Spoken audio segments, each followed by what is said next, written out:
네, 반갑습니다. 3일 동안 잘 지내셨습니까? 3일 동안 잘 지내셨습니까? 오늘도 제가 광고를 항상 올라올 때마다 제가 짧게 해야지 하는데도 오늘도 10분 넘게 광고를 했습니다. 광고가 15분 넘게 했네요, 거의. 광고가 여러분 우리는 보통 행사 알리고 무슨 소식 알리고 이런 게 이제 보통 광고라고 생각하기 쉬운데요. 여러분 광고를 잘 들으셔야 됩니다. 옛날에 우스갯소리로 광고를 잘 못 들어가지고 출애굽 못했다는 사람들이 있습니다. 오늘 밤에 출애굽합니다. 근데 그 소리를 못 들어가지고 출애굽 못했다고 우스갯소리로 얘기를 해요. 광고가 뭐냐면요, 교회에서 하는 광고는 그냥 단순히 행사 알리고 소식 알리는 것이 아니라 하나님께서 지금 우리 교회를 통해서 무슨 일을 행해 가시고 무엇을 하기를 원하시고 어떻게 이끌어 가기를 원하시는지를 나누는 시간이 광고예요. 여러분, 우리가 주님과 동행하는 삶, 믿음으로 살아간다는 말은 나 혼자 사는 게 아니라 주님과 사는 거잖아요. 맞죠? 맞죠? 맞다고 얘기해 주세요. 자, 믿음으로 산다는 것은 내가 나 혼자 내 인생 사는 것이 아니라, 내가 내 힘으로 사는 것이 아니라 나와 함께 하시는 주님 의지에서 주님과 함께 살아가는 삶이 믿음의 삶이에요. 그 삶이 이루어지면 뭐가 되냐면 동행이 됩니다. 동행이 된다는 말은 나 혼자 가는 것은 혼자 가는 거예요. 그렇죠? 동행하려면 뭐 해야 돼요? 같이 가야 돼요. 방향이 같아야 되고요, 발걸음이 맞아가야 되고요, 가는 방향과 이런 것들이 같아져야 같이 걸어갈 수가 있다고요. 누구와요? 주님과, 하나님과 잘 맞아가야 하나님과 같이 걸어갈 수 있는, 이게 믿음의 삶이에요. 이걸 주님이 원하세요. 주님이 이렇게 살기를 원하시고, 이렇게 살아갈 때 어떤 일이 벌어지는가? 하나님이 우리 가운데 함께 하셔서 주님의 역사와 일들을 이루시고 주님의 함께 하심을 나타내세요. 어디에? 우리의 삶에. 그래서 여러분, 믿음 생활은 절대 종교 생활이 아니에요. 종교 생활은 뭐냐면요, 예식할 때만, 우리가 이렇게 종교 예식, 예배 시간, 기도할 때 이럴 때만 뭐 하는 거예요? 그럴 때만 신을 찾고 나아가는 게 종교 생활이에요. 또 뭐예요? 종교 생활은 보이지 않는 신, 무슨 신인지 모르는 막연한 신에게 신과 인간의 관계로 나아가는 그 관계가 종교 생활이에요. 그런데 우리는 어떤 것이 믿음 생활이고 신앙 생활이냐면, 우리는 종교 생활하는 게 아니라요, 살아계신 하나님과 그 주님과 함께 살아가는 것, 그 주님과 함께 나아가는 것, 그게 우리의 믿음의 생활이라는 거예요. 그래서 근본적으로 달라요. 여러분, 기독교는 종교 생활이 아니에요. 종교 생활이어서는 안 돼요. 왜? 종교 생활과는 완전히 본질적으로 다르거든요. 뭐가 다른데요? 우리는 살아계신 하나님, 그분을 믿고 그분과 함께 걸어가는 삶을 살아가고 있기 때문에 완전히 다른 거예요. 눈에 보이진 않지만 우리는 뭘 믿어요? 여러분, 우리가 뭐라고 고백해요? 하나님 어떤 하나님이시라고요? 살아계신 하나님, 그리고 우리와 함께 하신 하나님, 그 하나님이 누구세요? 하늘에 계신 우리 아버지라고 고백하잖아요. 아멘? 그걸 우리는 고백해요. 근데 우리가 이걸 말로만, 머리로만 고백하는 고백으로 끝나서는 안 돼요. 그게 실체가 될 때 어떤 일이 벌어져요? 뜻이 하늘에서 이루어진 것처럼 우리의 땅과 우리의 삶 가운데 하나님의 뜻이 이루어지고요, 거기에 뭐가요? 하나님이 함께 하실 때 하나님 나라가 임한다고요. 예수님 오셔서 뭐라고 선포하세요? 회개하라, 돌이켜라, 돌아오라. 어디로요? 아버지께로, 하나님께로 돌아오라. 왜? 하나님 나라가 이미 너희 가운데 지금 임하고 있다라고 선포하세요. 천국이 가까이 온다, 하나님 나라가 가까이 오고 있다, 가까이 왔다라고 주님이 선포하시잖아요. 그러면서 그것을 맛배기로 보여주세요. 어떻게 보여주세요? 눈먼 자가 눈을 뜨고, 못 걷는 자가 걷게 되고, 죽은 자가 살아나고, 걱정과 근심 가운데 있었던 이들이 노예에서 자유케 되고, 배고픔 가운데 있었던 이들이 어때요? 떡 5개와 물고기 2마리로 배불리 먹게 되는, 야, 이게 하나님 나라의 풍성한 삶이다. 그러면서 여러분, 500명의 기적들에 경험했던 사람들이요, 아, 배부르니까, 야, 저분이야말로 우리의 민생고를 해결하실 분이다. 저분이 우리 뭐가 돼야 된다? 왕이 되고 대통령이 돼야 된다. 사람들이 이렇게 생각했을까요? 안 했을까요?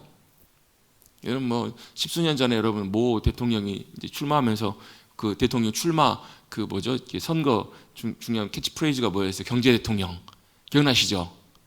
그럼 다 사람들이 그렇게 믿었어요. 왜? 그분은 경제 분야에 있어서는 탁월한, 원래 사업하셨던 분이시기 때문에, 탁월하게 잘하셨던 분이시기 때문에 다 잘할 거라고 믿었어요. 어땠어요?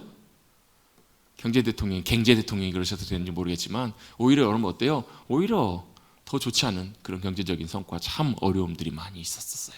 여러 가지로. 물론 여러분 세계 경제 상황들과 다 맞물려서 여러 가지 복합적인 그런 것들이 있었지만, 여러분, 사람들의 관심과 마음은 다 어디가 있어요? 먹고 사는 문제가 있다고요. 그래서 우리 먹고 사는 문제를 예수님 저분이 해결해 주셨으니까 우리는 저분을 우리 왕으로 삼으면 부족할 것이 없고 좋겠다, 행복하겠다. 근데 예수님이 다른 말씀하세요. 야, 내가 너에게 주는 것은 먹고 배부를 그 떡을 준 것이 아니야. 하늘에 있는 영원한 양식, 생명의 양식을 내가 너에게 주기를 원하는 거야 라고 그 비유를 하세요. 요한복음 6장에 그렇게 나오거든요.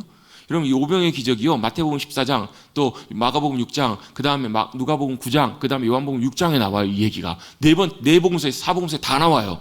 다 나오는데 요한복음 6장에서는요 그 사건에 덧붙여서 사도 요한이 그 사건의 의미가 무엇인지를 자세하게 설명을 해줘요. 왜 예수님이 그 배고픈 무리들 벳세다 광야에서 그들을 먹이셨는가? 왜 먹이셨어요? 단순히 그들 배고픈 문제 해결해 주시려고 예수님이 그 문제 해결하신 것이 아니라는 거예요. 진짜 하나님의 나라가 뭐고 하나님 나라의 귀한 생명의 양식이 무엇인지를 주님께서는 그들에게 맛보기를 원하셨던 거예요. 사람들이 어때요? 어렵도다 하면서 다 떠나요. 여러분들 표정을 보시니까 똑같은 표정이신 것 같아요. 지금도 보니까 어렵도다. 여러분 궁금하신 요한복음 6장 읽어보시라니까 좀 절수가 길어서 그렇지, 굉장히 절이 좀 길어서 그렇지 자세하게 예수님이 설명해 주시는데요, 그 의미를 알고 읽으면 너무너무 쉬운 말이야. 예수님이 먹고, 여러분 입으로 들어가서 먹는 떡은, 여러분 우리 밥은 어때요? 배부르면 어떻게 돼? 좋죠? 배부르면 어떻게 해요? 안 죽어요. 뭐가 안 죽어요? 육신이 안 죽는다고. 육신이 먹고 살기 위해서 밥 먹어야 돼요. 언제 돌아가세요? 육신이 언제 죽어요? 곡기가 끊기면 죽습니다. 못 드시면 죽어요. 왜? 육신은 먹어야 살기 때문에 그래요. 사람들의 관심은 그거 먹고 사는 거에만 관심이 있었는데 예수님 뭐예요? 그게 전부가 아니다. 야, 하나님 나라에 하늘에 놀라운 영광과 생명과 귀한 것들이 있는데 그걸 너희가 누리기를 원한다. 내가 그걸 너에게 주려고 왔어. 그 말씀을 하시는 거예요. 그래서 광야의 백성들을 봐라. 하늘에서 내리는 만나를 먹었지만 죽었지 않냐? 나는 너희에게 진짜 생명의 양식을 줄 거다. 그러면서 주세요 안 주세요? 실제로 주시잖아요. 어떻게 주세요? 십자가에서 자신의 몸을 찢으시면서. 여러분 예수님을 믿는다는 말이 예수님을 먹는다는 말이에요. 여러분 밥을 어떻게 드세요? 너무 어려운 질문을 드렸나요? 밥을 어떻게 드세요? 숟가락으로 떠서 입에 집어넣고 씹어서 삼키고 소화시킵니다. 밥을 먹는데 소화가 안 되면 어떻게 돼요? 소화가 안 되면 아무 의미가 없는 거잖아요. 밥은 어때요? 몸으로 들어와서 소화가 돼야 내 살이 되고 피가 되고 힘이 되고 삶을 살아가게 하는 힘이 되잖아요. 그죠? 여러분 예수님 믿는다라는 것도 뭐예요? 예수님을 뭐 하는 거예요? 예수님이 흘리신 피, 예수님 우리를 찢겨준 그 살, 그걸 어떻게 하는 거예요? 먹는 거예요. 뭐가? 우리의 영혼이 어떻게 먹어요? 믿음으로. 그래서 여러분 영접한다라는 의미가 예수님을 받아들인다는 의미잖아요. 믿는다라는 말도 뭐냐면 예수님을 내 안에 모시고 먹는 거예요. 내 안에 채우는 거예요. 어떻게 해요? 믿음으로. 주님, 제 안에 예수님이 충만하게 이 시간 함께 하십니다. 채워집니다. 내가 예수님을 믿고 모셔드리고 먹습니다. 사모합니다. 내 안에 예수님이 충만하게 함께 하십니다. 이걸 경험하는 시간과 자리가, 가장 대표적인 시간과 자리가 성만찬이라고요. 성찬식이라고요. 성찬식이 아니더라도 여러분 우리는 기도할 때마다 그런 여러분 아주 오래전에, 여러분 옛날에 아주 오래전에 이제 수도사들 사이에서 기도하는 기도 중에 하나가 있었는데 그 기도가 뭐냐면 예수 기도예요. 무슨 기도냐면 예수님을 내 안에 충만하게 채우는 기도예요. 어떻게 채워요? 내 마음속에, 생각 속에, 영혼 속에 예수님 내 안에 충만하게 함께 해주십시오 라고 사모하면서 기도하는 거예요. 실제로 여러분 그렇게 기도해 보세요. 예수님 우리 안에 충만하게 채워진 은혜를 경험하실 수 있어요. 아멘. 그게 먹는 거라고요. 여러분 영혼이 어떻게 먹어요? 영혼이, 여러분 그렇죠. 신명기 8장에도 말씀하셨고 예수님도 똑같이 인용하시잖아요. 뭐라고? 사람이 떡으로만 사는 것이 아니요 하나님의 입으로부터 나오는 말씀으로부터 산다. 그 말은 무슨 얘기예요? 떡 먹어서 사는 게 아니라 떡 먹어야 살지만, 밥을 먹어야 살지만 실제로 우리의 영혼이 진짜 사는 것은 뭐라는 거예요? 하나님의 입으로부터 나오는 말씀을 먹어야 산다라는 거예요. 어떻게 말씀을 드셔요? 자, 집에 가셔가지고 이제 성경책 다 씹어 드십시다. 오늘부터. 여러분 옛날에 사전 씹어 드셔보신 분 계세요? 옛날에 그랬잖아요. 옛날 시대에 뭐 사전 다 외운 다음에 씹어갖고 먹고. 안 그러셨나 봐요. 공부 열심히 한 학생들은 그렇게 한 학생들도 있었다고 제가 전설 속에 들었는데, 전설 이야기로. 여러분 성경을 먹는 게 어떻게 먹는 거예요? 여러분 말씀을 먹는다라는 게. 우리의 귀로 들어오고 우리의 생각과 마음으로 들어온 다음에 거기서 그치는 것이 아니라 어디까지 들어가냐면 우리의 영혼까지 하나님의 말씀이 들어가서 역사하고 채워지는 것, 이게 우리의 영혼이 하나님의 말씀을 먹는 거예요. 그런 역사가 일어나야 돼요. 그래서 성령님의 도우심과 역사하심이 필요한데요. 그렇게 될 때 우리는 이제 가장 그걸 쉽게 느끼는 방법 중에 하나가 뭐냐면 하나님의 말씀이 깨달아지는 거예요. 하나님 말씀이 우리 마음속에 감동하고 와닿고 이렇게 역사하는 것들이 하나님 말씀이 우리 안에 역사하는 역사의 이제 중요한 어떤 모습 중에 하나예요. 그 이제 실제로 우리가 경험할 수 있는 일들 중에 하나예요. 근데 여러분 여기서 더 들어가고 더 넘어가기 시작하면 하나님의 말씀이 내 안에 채워지기 시작하고 그 말씀이 내 안에 살아 움직이는 것이 역사하는 것들이 우리가 경험되기 시작하고 그러면 어떻게 돼요? 그 말씀이 나를 움직이고 그 말씀이 나를 붙잡아주고 그 말씀이 나를 통해서 놀랍게 역사하는 그런 은혜를 경험할 수 있다고요. 그게 뭐예요? 그게 하나님의 말씀이 내 안에 채워지는 거, 내가 하나님의 말씀을 먹는 그런 귀한 믿음의 놀라운 역사하심이고 은혜라는 거예요. 할렐루야. 오늘 진도 나가야 되는데 지금 앞에 지금 믿음 이 문제 때문에 지금 앞에 계속 이 부분을 다루고 있어요. 이게 굉장히 중요한 부분이기 때문에 믿음이 뭐라고? 하나님과 동행하는 거예요. 하나님과 동행하기 위해서는 어떻게 해요? 같이 발맞추어 가야 된다고요. 그래서 하나님께 주시는 귀한 은혜들을 우리가 힘입어 우리의 영혼이 살아 일어나고 우리의 영혼이 그 마음들이 살아 일어나기 시작할 때 뭐가요? 함께 하시는, 보이지 않지만 함께 하시는 그 주님을 보기 시작하고 그분의 마음을 우리가 알기 시작해서 어때요? 내 뜻이 주님의 뜻대로 맞아떨어지기 시작하면 주님이 우리 가운데 역사하시면서 주님의 놀라운 역사하심들이 일어난다고요. 어떻게 해요? 승리가 일어나기 시작해요. 우리 삶에 주시는 영적인 놀라운 승리가 일어나기 시작하고 그때부터 여러분 제가 참 보면서 저도 그럴 때가 많지만 우리 성도님들 보면서 참 한편으로는 마음에 참 기도가 나오는 기도의 제목이 있어요. 주님, 저분들의 삶의 자리에 하나님의 함께 하심의 놀라운 역사와 열매들이 맺혀지게 하여 주옵소서. 진짜 하나님 함께 하신다고 하는데 제가 볼 때는 교회에서만 그런 것 같아요. 다시 나가면 어때요? 내 삶의 자리 가면 어때요? 그냥 현실 속에서 혼자 살아요. 내 뜻대로 내 능력으로 산다고요. 뭘 잊어버려요? 하나님 함께 하신다고 잊어버린다고요. 여러분 만약 우리가 그 자리에서요 하나님 함께 하심을 진짜 기억하고 있고 믿고 있는다면 낙심하지 않으실걸요? 탄식하지 않으실걸요? 그 자리에서 일어나실걸요? 하나님 함께 하신다는데 그 하나님 어떤 분이신데요?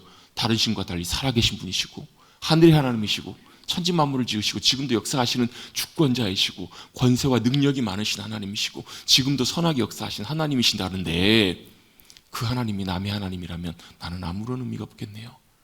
그걸 실제로 여러분 맛보고 누리고 살아가는 삶이 믿음의 삶입니다.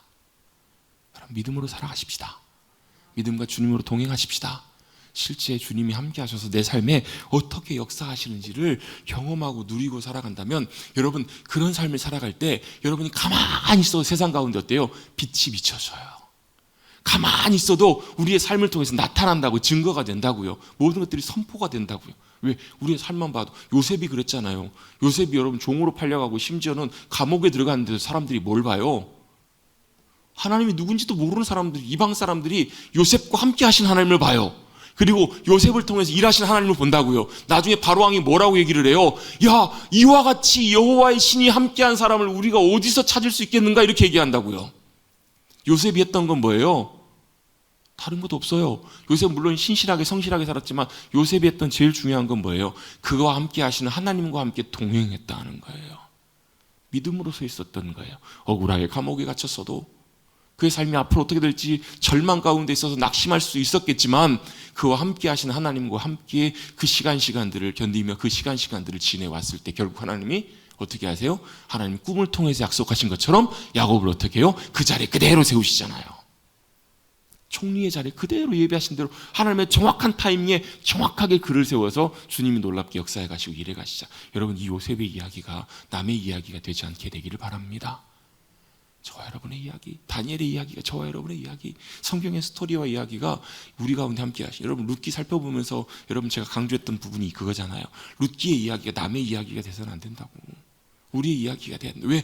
룻도요, 나오미도 어찌 보면 평범한 우리들의 일상과 별로 다름이 없는 그런 일상이에요. 그 일상 가운데 누가요? 주님이 들어오세요. 주님이 보이지 않는 손길로 그들의 삶을 붙드시고 인도하셔서 놀랍게 역사해 주신 것을 룻기 4장의 짧은 말씀을 통해서 보았잖아요.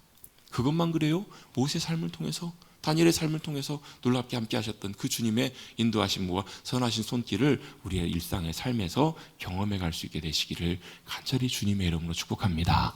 이게 진짜 믿음의 삶이에요. 이게 영성 삶이에요. 여러분 우리는 삶을 통해서 하나님과 함께 동행하는 그런 귀한 삶을 살아가야 될 줄로 믿습니다. 그렇게 살아갔던 사람들이 믿음의 삶입니다. 아브라함이 그렇게 살았고요. 아브라함의 아들이었던 이삭도 아버지를 딱 닮았어요. 실수도 했지만 아버지처럼 똑같이 실수도 했지만 아버지를 똑 닮아가지고 아버지처럼 참 순적하게 믿음으로 잘 살아가요. 오히려 어떤 면에서는 아버지보다 조금 더 아마 이제 그 아버지의 실수를 뭐 반면교사 닮아서 그랬는지 모르겠지만 아버지보다 조금 더 믿음이 업그레이드된 부분이 있어요. 기근을 만났을 때 그가 애굽으로까지 내려가지 않아요. 하나님 찾아오셔서 말씀하세요. 말씀하실 때 이삭이 어떻게 하죠? 순종하잖아요. 순종하지 않고 순종하고 자기 발걸음을 멈춰요. 현실적으로 볼 때는 두려움과 막막함이 있었겠죠. 이곳에 있어도 기근에 어려움을 당하면 어떻게 하지? 아마 더 좋은 애굽으로 이삭도 갔을지도 모르겠어요. 하나님이 막으세요. 이 땅 떠나지 마. 그리고 너희 아버지가 했던 것처럼 제가 26장 앞에 부분 사실 8절 9절 그 부분이 6절인가요? 그 부분이 사실 굉장히 중요한 모세오경에 있어서 굉장히 중요한 부분이거든요.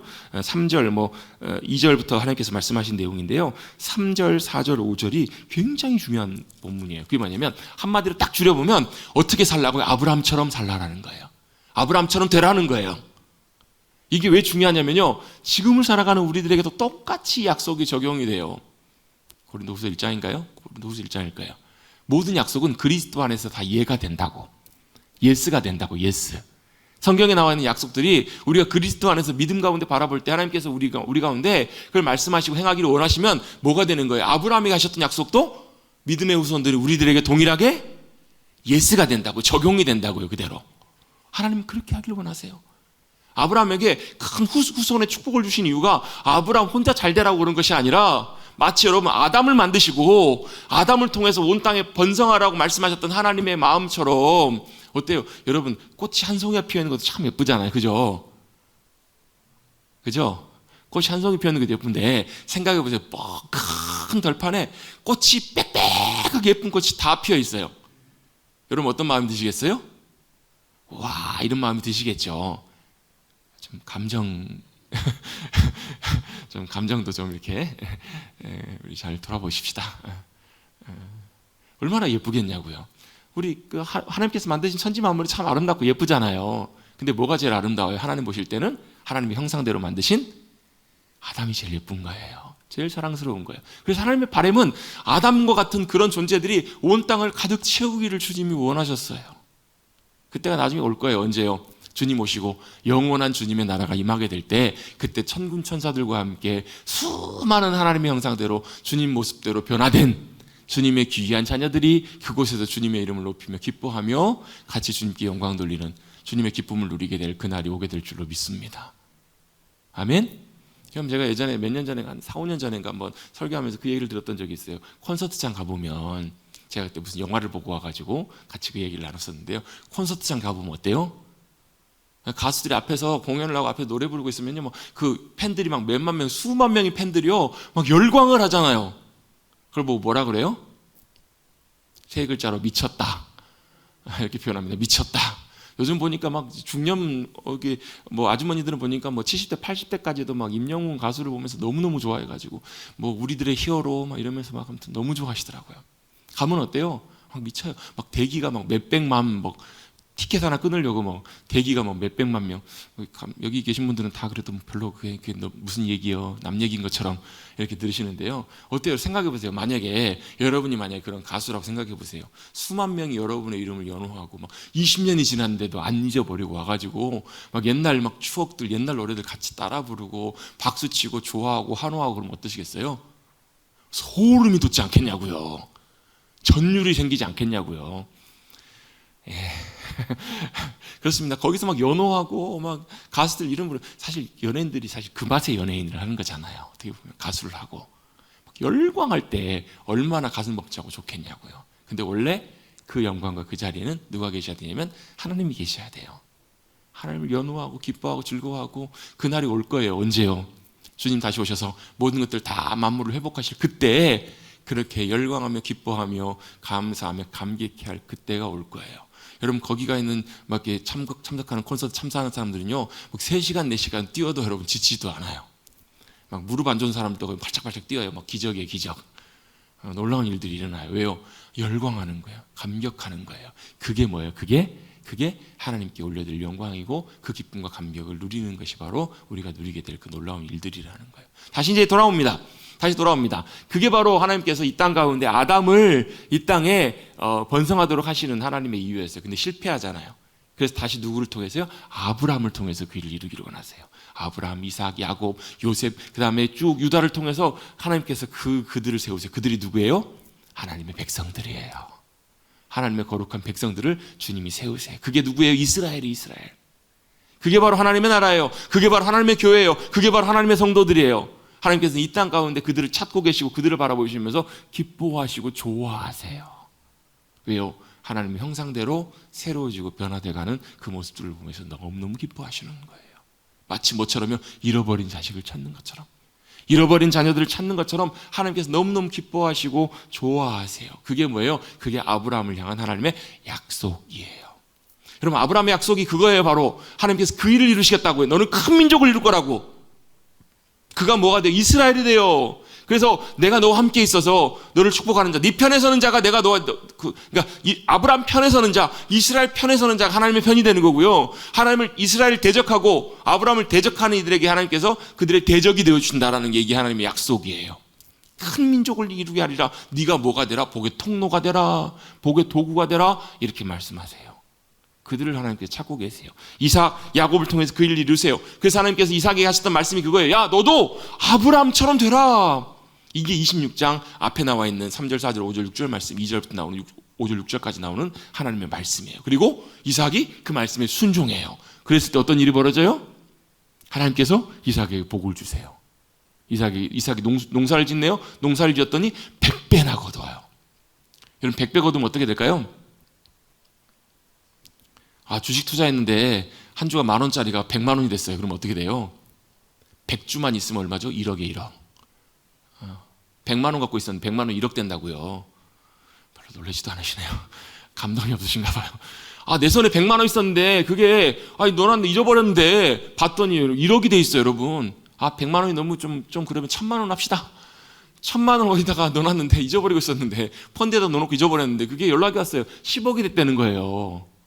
여러분, 얼마나 그럼 참 그거 놀라운 일이에요. 그렇게 100배는 하나님께서 이삭에게 거두게 하세요.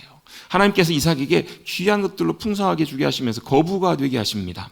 탁월한 사람이 됐다라는 거예요. 그레이트 맨이 되었어요. 단순히 돈 많은 사람이 아니라 하나님께서 거부가 탁월한 사람이 되게 하셨다라는 거예요. 누가 하신 거예요? 하나님이 하셨어요. 여러분, 부자들도 보면요, 타고난 부자들도 있어요. 아버지가 부자고 다 부자해가지고 태어났더니 금수저 울고 태어나가지고 부자들도 있어요. 그죠?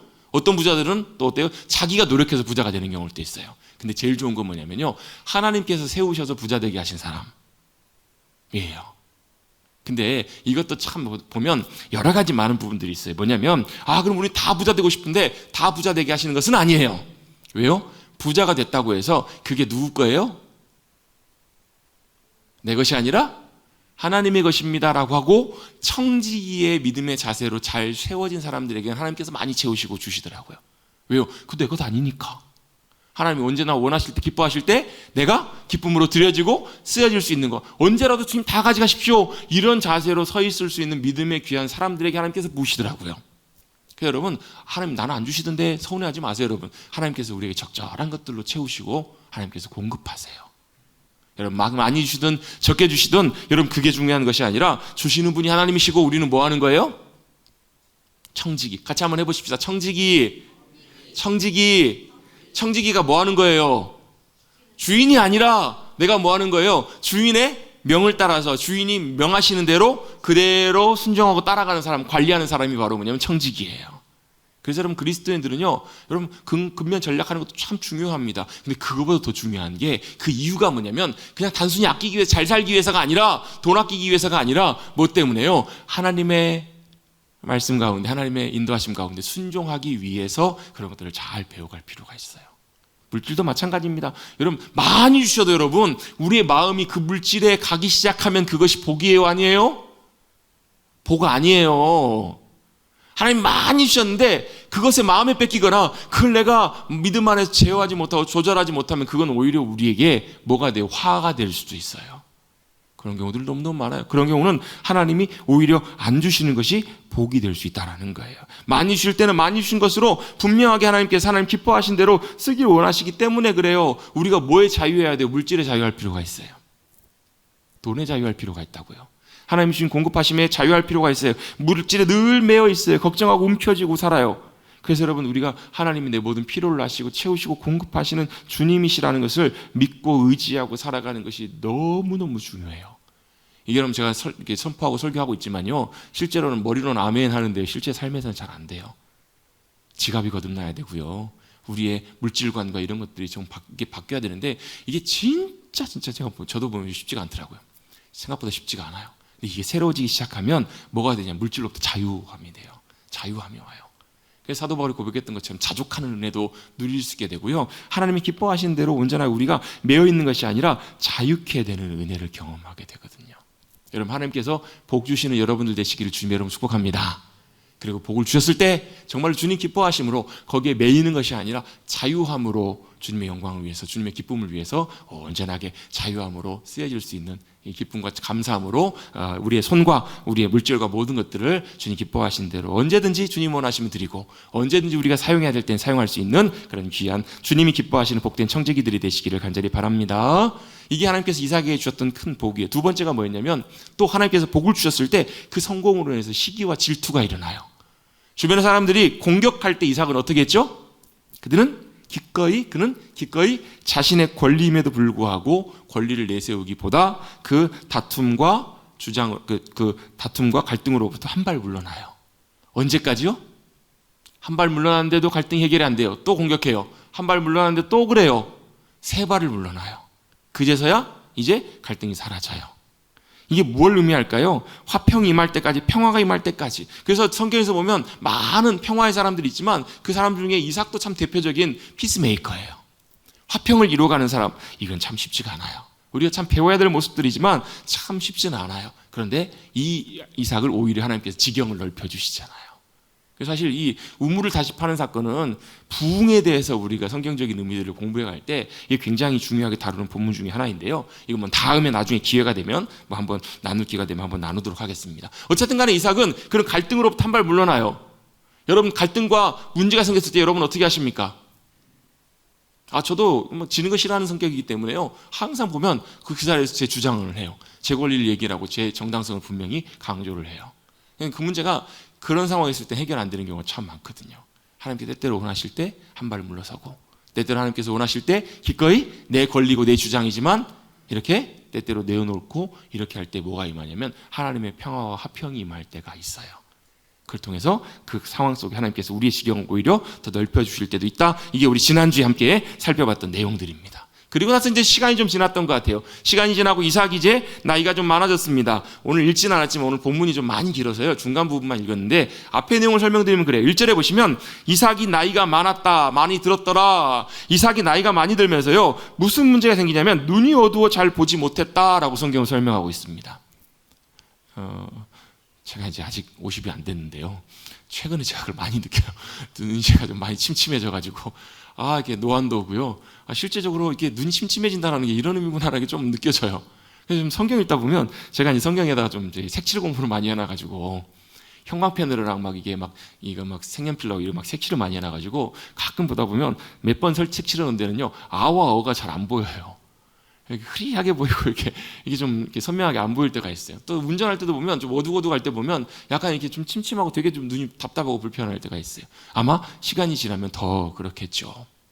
연세가 드실수록 눈이 더 어두워지시고 침침해지잖아요. 어떤 경우는 또 어때요? 어떤 질환이나 이런 노인성 이런 상황들로 인해서 눈이 더 잘 보이지 않을 때도 있어요. 어찌 보면 이삭이 자연스럽게 나이가 많이 들었기 때문에 눈이 안 보였을 수도 있겠다, 이렇게 생각을 해볼 수도 있는데요, 성경에서 눈이 어두워졌다 이런 표현이 나올 때 대체적으로 보면 영적인 의미하고도 좀 연관되는 경우들이 좀 있어요. 그러니까 우리 육신의 눈이 어두워졌을 수도 있지만 실제로 이런 표현들이 중의적으로 두 가지 의미로, 육신의 눈도 어두워졌지만 한편으로는 또 어때요? 마치 여러분 사무엘이 있잖아요. 사무엘이 여호와의 성전에 처음 섬기기 시작했을 때 사무엘상 3장에 보면 이런 표현이 나오거든요. 사무엘상 3장에 보면 그가 성전에 섬길 때 여호와의 성전의 들불이 아직 꺼지지 아니하였으나 라는 표현이 나와요. 꺼졌단 말이에요? 안 꺼졌단 말이에요? 꺼졌어요? 안 꺼졌어요? 아직 꺼지지는 않았지만 거의 꺼진 것과 진배 없다라는 말이거든요. 거의 꺼져가고 있다라는 거예요. 그게 뭘 의미해요? 여호와의 성전 불빛을 그럼 더 키우면 되겠네. 이걸 의미하는 것이 아니잖아요. 단순히 이것만 의미하는 것이 아니라 그 시대의 영적인 상황이 마치 성전의 등불이 꺼져가는 것처럼, 여호와의 등불이 사그라드는 것처럼 뭐 해주고 있다고요? 어두워져 있다고요. 캄캄해져 있다고요. 그때 영적인 리더가 누구였어요? 엘리 제사장. 영적으로 캄캄하고 암울한 시대를 마치 묘사하고 있는 것처럼, 어찌 보면 이삭의 눈이 어두워졌다, 이 표현은 이삭의 영적인 분별력이 어두워지고 그렇게 되면서 하나님의 뜻도 분별하지 못할 수 있는 그런 상태가 되었다라고도 추측해 볼 수가 있겠죠. 그렇죠? 여러분, 눈이 어두워지지 않게 되기를 주님의 이름으로 축복합니다. 무슨 눈이요? 육신의 눈이 아니라 우리의 영적인 눈, 영적인 분별력. 때때로 우리의 육신의 눈은 잘 안 보이고 어려움을 겪을 수 있어요. 저희 교회도 그런 분들이 몇 분 계세요. 근데 여러분, 우리 육신의 눈이 어두워질지라도 영혼의 눈, 여러분 성경에서 찬송가에서 찬송을 굉장히 많이 썼던 크로스비 여사 아시죠? 90여 세를 살았는데 어렸을 때 의사의 실수로 실명한 이후로 거의 90 몇 년 평생을 안 보이게 살았어요. 눈이 안 보이게. 그런데 그 이 땅에 살았던 어느 누구보다도 영적인 맑은 눈을 가지고 주님을 봤고요, 주님의 나라를 봤고요. 여러분, 그 크로스비 여사의 찬양 가사들을 보세요. 이게 도저히 안 보이는 사람의 가사이고 고백이겠냐고요. 여러분, 왜 그랬을까요? 영혼의 눈이 너무너무 밝았기 때문에, 영혼의 눈으로, 믿음의 눈으로 너무 귀한 것을 봤기 때문에 그래요. 여러분, 영혼의 눈은 활짝 밝혀지시기를 간절히 바랍니다. 아멘. 여러분, 이삭이 눈이 어두워지면서 어떤 일이 벌어졌냐면 4절에 보시면 이제 사실 2절, 3절, 4절이 다 같은 표현인데요. 이삭이 뭘 하냐면 이제 늙어서 죽을 날이 알지 못하니까 화살통을 가져가서 누구에게? 큰아들 장자 에서에게 명령을 하는 거예요. 사냥을 해가지고 별미를 만들어서 내게 가져와라. 뭐 하려고요? 먹고 기분이 좋아져서 장자 에서를 뭐 하려고요? 내 마음껏 내게 축복하게 하라라고 4절에 나오죠. 그죠? 내가 죽기 전에 내 마음껏 내게 축복하도록 그렇게 잘 준비하라는 거예요. 자, 여쭤보겠습니다. 이게 하나님의 뜻인가요? 아닌가요? 하나님의 뜻이 아닙니다. 왜요? 하나님께서 이미 이삭에게 뭘요? 아이가 태어나기 전에 태중에 있을 때 하나님이 이미 말씀하셨어요. 큰 자가 어린 자를 섬기리라. 그리고 이 민족이 저 민족을 섬길 것이다 라고 말씀하세요. 분명히 이삭이 말씀하셨음에도 불구하고, 약속하셨음에도 불구하고 이삭은 지금 뭘 하고 있어요? 잊어버렸을 것 같아요. 까마득하게 잊어버리고요, 하나님의 뜻을 분별하기보다도 이제 순리에 따라서 마땅하죠, 당연하죠. 자기가 이제 죽을 때가 됐으니까 그 당시에는 장자에게 축복하는 것이 어찌 보면 당연한 순리였어요. 당연한 관습이었고 순서였다고요. 근데 잊어버리고 놓친 게 뭐예요? 하나님의 뜻, 하나님의 섭리, 하나님의 약속을 이삭이 잊어버렸던 거예요. 큰 그림을 놓고 본다면요, 분별력이 사라졌기 때문에 잊어버리고요, 하나님의 약속과 뜻과 의도를 이삭 입장에서 보면 어찌 보면 대수롭지 않게 그냥 여기고 넘어갔던 것 같아요. 상황들 놓고 볼 때. 그래서 에서가 그대로 똑같이 그렇게 합니다. 에서도요. 이게 왜 중요하냐면, 에서도 여러분 그 이전 사건에서 어때요? 그 배가 고파서 사냥 갔다가 배가 돌아와가지고 배가 너무 고프잖아요. 야곱에게, 야, 너 그 끓이고 있는 게 뭐야? 냄새 좋다. 나 좀 주라. 그랬더니 야곱이 뭐라 그래요? 팥죽 줄 테니까 형도 나한테 뭘 줘야 되지 않겠어? 뭘 줘요? 장자권을 내게 팔으라고. 장자권이 뭐예요? 그 가정에 하나님께 주시는 영적인 권위이고 복이잖아요. 근데 에서는 뭐 하고 있어요? 하나님이 주신 복과 하나님의 질서를 뭐 하는 거예요? 그냥 대수롭지 않게 여기는 거예요. 뭐 이까 있고 뭐 보이지도 않는 거 그냥 내 지금 배고파 죽게 생겼는데, 에서는 뭐가 앞선 사람이에요? 육신의 욕심이, 육신적인 필요가 앞선 사람이었다고요. 뭐가 소중해요? 하나님의 복, 하나님의 질서, 하나님의 주권, 권리, 이것들은 여러분 깡그리 무시해버리잖아요. 대수롭지 않게 여기잖아요. 그래서 속으로 아마 그랬을지도 모르겠어요. 야, 내가 이거 판다고 이게 솔직히 내가 형이 동생으로 바뀌냐? 속으로 그랬을지 모르겠어요. 근데 에서는 중요한 걸 하나 놓치고 있어요. 하나님이 귀하게 여기시고 중요하게 여기시는 것을 대수롭지 않게 여기는 것, 그건 절대 하나님이 기뻐하시는 일이 아니라는 거예요. 여러분, 이런 모습이 이삭에게도 에서에게도 똑같이 나타납니다. 하나님의 약속과 뜻을 그냥 흘려버리고 잊어버리고 넘겨버려요. 그래서 분별력을 상실하고 에서에게 그런 명령을 합니다. 가서 사장을 해와라. 그럼 내가 너에게 큰 복을 주리라. 에서도 똑같이 육신적으로 행했던 그 대수롭지 않게 여겼던 그 결국은 하나님께서는 어떤 일을 이루세요? 에서가 아니라 야곱에게 하나님의 복과 은혜와 권리들을 하나님께서 그대로 이양하십니다. 이게 뭐라는 거? 하나님의 주권이셨던 거예요. 하나님께서 그렇게 결정하십니다. 여러분, 하나님께서 주신 복, 은혜, 권리, 약속, 말씀, 이것들을 대수롭지 않게 여기는 사람들은 하나님을 대수롭지 않게 여기는 것과 똑같아요. 그렇잖아요, 여러분. 이게 만약에 어떤 중요한 분이 주신 아주 소중한 거예요. 그렇죠. 아유, 감사합니다. 아유, 감사합니다. 아유, 너무너무 감사합니다. 어떻게 이렇게 이런 걸 저에게 주세요. 너무너무 감사해요. 오자마자 사무실에 내팽개쳐버려요. 어디 있는지도 몰라요. 그분이 제 방에 딱 왔어요. 왔는데 어때요? 이게 방바닥에 굴러다니고 있어요. 먼지 쌓여가지고. 그럼 그분이 기분 좋으시겠죠? 어떠시겠어요? 나를 무시하는 것과 똑같이 여기는 거잖아요. 내가 준 것인데, 내게 소중한 것인데, 내게 의미가 있는 것인데, 여러분, 우리 하나님께도 똑같은 거예요. 여러분, 하나님이 귀하게 여기시는 것, 여러분, 단순하게 쉽게 하나님의 말씀, 하나님의 약속, 하나님의 뜻, 이런 거 여러분 우리 대수롭지 않게 여기고요. 그냥 쉽게 여기고 그냥 넘겨버리는 것은 하나님을 그렇게 대하는 것과 똑같다고요. 뭐가 없는 거? 하나님을 경외함이 없는 거예요. 여러분, 절대로 이런 태도와 자세 가운데 여러분, 하나님이 절대로 우리 기뻐하시지 않고 역사하지 않으세요. 근데 여러분, 중요한 게 이거예요. 생각보다 너무너무 많은 경우에 우리의 일상과 우리의 말과 행동과 태도 속에 이런 모습들이 참 많아요. 참 많다고 여러분.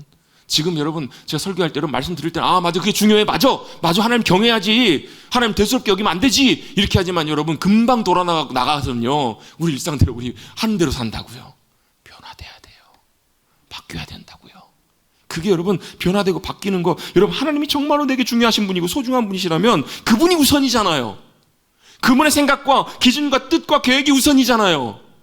근데 여러분, 이 우선순위가 무너졌다는 건 뭘 의미하는 거냐면 하나님 경외하는 자세가 아니라는 거예요.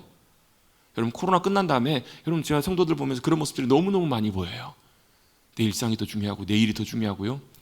제가 지금 일부러 강조하지 않아요. 뭐 주일 성수 이런 거 별로 강조하지 않아요. 왜요? 자발적으로 내가 그걸 깨닫고 내가 내 가치 기준 속에서 내 판단 속에서 하나님이 내게 소중한 분이십니다라고 내가 그 앞에 하나님을 두고 하나님을 경외하는 자리 가운데 서야 그게 진짜라고요. 억지로 시켜가지고 강제로, 안 그러면 벌 받아요. 안 그러면 큰일 나요. 이걸로 여러분 마치 협박하듯이 해가지고 하는 것은 진짜가 아니기 때문에 그래요. 여러분, 우리 하나님을 경외하는 것을 배워야 돼요. 하나님 뒷전이에요. 하나님 실제 우리의 삶에서 보면 하나님보다 내가 더 중요한 거, 내 필요, 내 현실적인 것이 더 우선적이고 앞서가는 경우들이 너무너무 많다고요. 여러분, 이럴 때 절대로 우리의 영적인 분별력이 온전하게 바로 서서 작동할 수가 없는 거예요. 이걸 여러분 진짜 우리 삶에서 실제로 배우고 우리의 삶에 변화되고 버릴 것들 버리고 따라가기 시작할 때 우리의 영혼이 성장하기 시작해요. 이게 여러분 하나님을 경외함의 굉장히 중요한 부분 중에 한 부분이기 때문에 그렇습니다. 여러분, 하나님을 경외하십시다. 하나님 경외하는 자리에 서십시다. 그랬었을 때 하나님은 하나님을 경외하는 자들 가까이 하세요. 그리고 그들 기뻐하신다고요. 그들 삶 가운데 놀랍게 역사하세요. 너무너무 중요한, 하나님과 관계에서 하나님을 경외하면 너무너무 중요한 부분들입니다. 이삭은 오늘 본문에서 영적으로 그의 눈이 어두워진 것 같아요. 하나님의 뜻과 반대로 형 에서를 축복하려고 합니다. 그런데 누가 하느냐? 하나님은요, 그걸 바꾸세요. 하나님은 그걸 바꾸십니다. 하나님의 뜻대로 그 일을 이루어 가셨다. 이것이 오늘 본문의 중요한 타이틀이고 핵심입니다. 그런데요, 그 과정이 좀 그래요. 과정이 어떻죠? 무슨 첩보전쟁 같아요. 첩보전 같아요. 어머니가 리브가 그 얘기를 듣고 나서 어때 야곱을 부릅니다. 그러면서 야, 네 아버지가 네 형에게 이렇게 했다더라. 너 빨리 가가지고 우리에 가가지고 양 가지고 와봐. 잡아와. 내가 아버지 좋아하신 대로 요리할 테니까 너는 그걸 가지고 아버지 앞에 들어가. 아니 엄마, 나 형하고 너무너무 다른데 나 그렇게 아버지 속이려다가 오히려 내가 저주를 받으면 어떡해. 야, 그거 내가 책임질 테니까, 내가 감당할 테니까 넌 내가 시키는 대로 해. 이게 지금 뭐 하고 있는 거예요? 지금 뭐 하고 있는 거죠? 아버지 속이는 작전 짜는 거잖아요, 지금. 어떻게 보면 비열하게 속이는 거예요. 속이고 거짓말하고 있습니다. 동생 속에 막 털 붙이고 막 별별 걸 다 하잖아요, 보면. 또 아버지는 또 속아요. 근데 어때요? 이 일이 가져온 파장이 어때요? 이 일이 가져온 파장이 어마어마한 가정의 아픔과 어려움을 가지고 와요. 결국 이것 때문에 형은 동생 죽인다고 하고 온 가정이 사실 쑥대밭이 돼요. 결국 여러분, 하나님께서 하나님의 일들과 뜻대로 야곱을 복주시고 야곱을 통해서 놀라운 역사를 이루어 가시지만 이삭이 했던 그 선택과 판단 때문에 어때요? 온 불순종의 결과들이 참 아픈, 안 좋은 결과들을, 열매들을 낳게 한다라는 거예요. 그래서 뭐가 중요해요? 온전한 순종이 참 중요해요. 모두가 합력해서 온전한 순종이 필요한 이유가 이것입니다. 내가 하나님의 뜻대로 온전하게 순종한다고 해서 모든 것이 다 순탄하게 이루어지는 것만은 아니지만 내가 잘한다고 해서 세상의 상황들이 내 마음대로 뜻대로 되는 것은 아니지만 그럼에도 불구하고 하나님께서 그 모든 일들을 뒷받침하시고 정리해 가시고 이뤄 가시는 것, 하나님의 선하신 뜻대로 이뤄 가신다라는 거예요. 합력해서 선을 이뤄 가시는 분이 주님이세요. 그래서 여러분, 우리가 주님의 뜻을 잘 분별하고 따라가는 것들을 우리가 잘하는 것이 참 중요합니다. 어머니 리브가가 아버지의 말을 잘 듣습니다. 그리고 계획을 세워가지고 다 하러 갑니다. 뭐 하는 거? 거짓말 시키는 거잖아요. 몇 번이나 거짓말을 합니다. 네가 누구냐? 아버지, 저는 에서입니다. 네가 진짜 에서 맞냐? 예, 에서입니다. 몇 번이나 거짓말로 아버지를 속여요. 형의 옷을 입고 털을 보이려고 털에 손을 붙여요. 아버지에게 나가 속히 잡았다고, 하나님께서 순적하게 만나게 하셨다고 있지도 않은 말을 만들어내요. 거짓말을 다 한다고요. 이삭도 확인합니다. 왜요? 목소리는 누구의 목소리니까요? 야곱의 목소리니까. 야곱의 목소리니까. 야곱, 에서 막 헷갈려요. 왔다 갔다. 자, 목소리는 야곱의 목소리인데 아니라는 거예요. 만져보니까 어때요? 막 털이 만져져요. 근데 저는 참 이해가 안 되는 게, 사람 털하고 양 털 이렇게 붙인 거하고 아무리 그 사람이 둔감해도 그 정도 구분을 못할까? 근데 어때요? 아마도 하나님께서 그때 이렇게 속아 넘어가게 하셨지 않았을까? 그 모든 과정들을 주님께서 그렇게 이끌어 가시지 않았겠냐는 거예요. 하나님께서 그것들을 통해서 뭘 하시는 거예요? 에서가 아니라 야곱에게 하나님께서 그것들을 이루게 하세요. 이삭이 이런 얘기를 합니다. 음성은 야곱의 음성이나 손은 에서의 손이로다 하면서 23절입니다. 23절 같이 한번 읽어보겠습니다. 시작. 그의 손이 형 에서의 손과 같이 털이 있으므로. 아멘. 여기서는 또 분별하지 못한 게 또 오히려 득이 되고 덕이 돼요. 하나님께서 아마 이삭의 이런 부분들을 좀 아마 잘 보지 못하고 분간하지 못하게 하시지 않았을까 싶어요. 왜요? 하나님의 뜻을 이렇게 이뤄 가시는 거예요. 하나님께서 하나님의 선하신 뜻과 계획들을 이렇게 이루어 가십니다. 하나님의 방법이 때때로 하나님께서 그렇게 역사하시고 길을 물론 여러분, 여기 중요한 것 하나 있습니다. 하나님께서 거짓말과 불의를 정당화하셨다라는 것은 아니에요. 이 과정 속에 인간의 방법이 때때로 거짓과 불의가 있었을지라도 하나님은 그걸 뛰어넘어서 하나님의 선하신 계획과 약속하심을 이루어 가신 하나님, 이게 중요한 포인트라는 거예요. 결국은 하나님께서 모든 일들을 통해서, 모든 것들을 통해서 넘어서 하나님이 선택하셨다고요. 여러분, 하나님의 의도가 택하신 의도, 왜 야곱을 택하셨는지는 정확하게는 알 수는 없어요. 그런데 형이 아닌 야곱, 형보다 약하고 모든 면에서 보면 어찌 보면 못난 자녀를 누가 선택하셨어요? 하나님이 선택하셨다고요. 하나님은요, 대단한 사람, 훌륭한 사람보다 어때요? 부족하지만 오히려 겸손한 사람들을 기뻐하세요. 하나님께서는 그렇게 아마 야곱을 선택하신 것이 아닌가, 자신의 능력과 자신의 지혜와 탁월함을 자랑하는 것이 아니라 그 사람들로부터 인정받고 성공하는 것보다 오히려 겸손하게 나를 의지하지 않고 나를 자랑하지 않고 사람들의 평가나 평판에, 사람들의 그런 칭찬에 의존하지 않고 철저히 하나님의 도우심과 은혜만을 구하며 그 안에 거하는 것이 오히려 하나님이 기뻐하시는 겸손한 삶이 아니겠냐는 거예요. 어찌 보면 이러한 항목에서 야곱이 하나님 앞에 높은 점수를 받지 않았을까, 이렇게 추측해 보는 거예요. 왜 하나님이 야곱을 선택하셨는지 그건 알 수는 없어요. 태중에서 하나님께서 그렇게 선택하셨어요. 그렇게 약속하셨어요. 이삭은 잊어버렸지만, 이삭은 그냥 대수롭지 않게 여기고 정상적으로 그냥 자기 하던 대로 했지만 하나님을 바꾸시잖아요. 바꾸셔서 야곱을 선택하세요. 야곱에게 그 복이 흘러갑니다. 그 땅을 약속받아요. 다 이것이 하나님의 큰 그림이잖아요. 야곱을 통해서 12아들을 통해 이스라엘이 세워져요. 그리고 그 땅에 하나님의 백성으로 그들이 거하게 돼요. 이게 뭐예요? 하나님의 뜻이고 하나님의 섭리이고 인도하심이었다라는 거예요. 나중에 에서가 와가지고 형, 아버지요, 저를 축복해 주십시오 그랬더니 깜짝 놀래요. 이삭이 두려워요. 떨면서 도대체 누구예요? 둘 중에 하나인데 뻔하죠. 누가 누구겠어요? 야곱이 그랬구나. 에서가 그제서야 통탄을 합니다. 후회하고 화를 냅니다. 그 전에도 한번 나를 속였는데 또 속였어요. 여러분, 늦기 전에 여러분 깨달으십시다. 여러분, 분별력을 가지고 그냥 대수롭게 여겨가지고 넘기다가 나중에 가서 후회하지 마시고 그때 정말로 하나님 기뻐하시고 중요하신 뜻이 무엇인지를 잘 분별하고 믿음으로서야 하나님의 은혜와 복을 놀랍게 누리는 귀한 우리 모두가 될 줄로 믿습니다. 결국 이 일 때문에 큰 비극이 생겨서 동생은 형을 피해서 도망갑니다. 그런데 그 모든 과정을 통해서도 주님이 역사하세요. 제가 이 말씀을 준비하다가 어떤 미국의 목사님이 쓰신 글을 잠깐 봤어요. 그 목사님이 잘하는 선교단체 선교사님들이 계셨는데 그분들이 남미에 선교를 하러 가다가 복음을 아마 거기 전하셨던 선교사님들인 것 같아요. 비행기를 타고 가는 와중에 남미 상공에서 그 비행기를 거기 그 전투기가 마약 운반하는 비행기로 잘못 알고 격추를 시킨 거예요. 그래가지고 그 비행기가 격추가 됐는데 다행히 조종사와 선교사님은 살아남았는데 그 선교사님 사모님과 딸이 거기서 죽은 거예요. 근데 그 딸이 6개월 된 딸이었어요.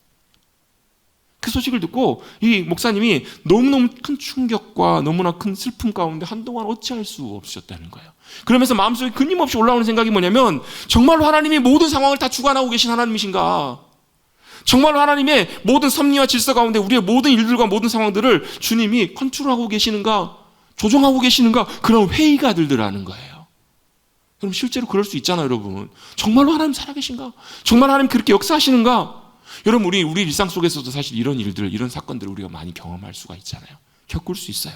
하나님이 어떻게 그러실 수 있지? 아니, 하나님 아무리 그래도 그렇지 거짓말로 야곱의 속임수로 복을 쟁취하였는데 어떻게 그렇게 야곱을 선택하실 수 있지? 우리는 다 알 수는 없어요.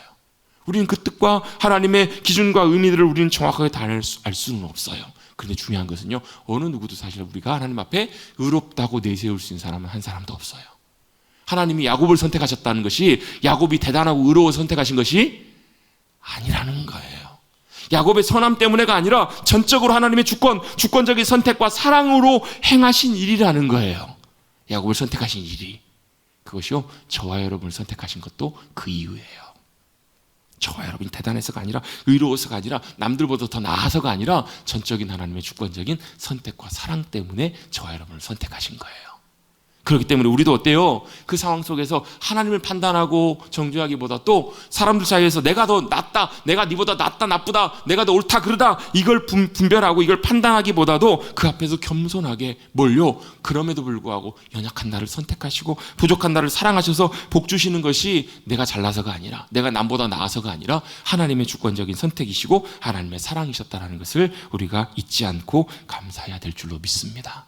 나는 여전히 완벽하지 않아? 내가 그냥 용서받았을 뿐이야가 아니라, 내가 완벽하지 않아서 용서받았기 때문에 나는 더 주님의 기쁨으로 거룩한 모습으로 드려주고 싶어. 이게 우리가 주님 앞에 나아가야 될 귀한 믿음의 태도이고 자세인 줄로 믿습니다. 히브리서 성경에서는 이렇게 이삭의 얘기를 설명합니다. 이삭은 장래일에 관하여 야곱과 에서를 축복했노라 라고 이렇게 설명합니다. 이삭은 자기는 분별력을 상실했었지만 하나님께서 이삭을 통해서, 또 야곱과 모든 상황들을 통해서 하나님의 놀라운 일들을 이루어 가셨습니다. 여러분, 저와 여러분의 삶을 통해서도 주님이 모든 상황 속에서 주님의 선하신 인도하심, 주님의 주권적인 역사하심으로 놀랍게 일을 역사해 가실 그 주님을 신뢰하시고 믿고 의지하며 나가시는 사랑하는 성도님들 되시기를 주님의 이름으로 축복합니다. 아멘. 그 모든 것 위에 계신 하나님, 모든 것 위에서 역사하시는 그 주님을 믿음으로 신뢰하고 나가시는 우리 모두가 되시기를 다시 한번 주님의 이름으로 축복합니다.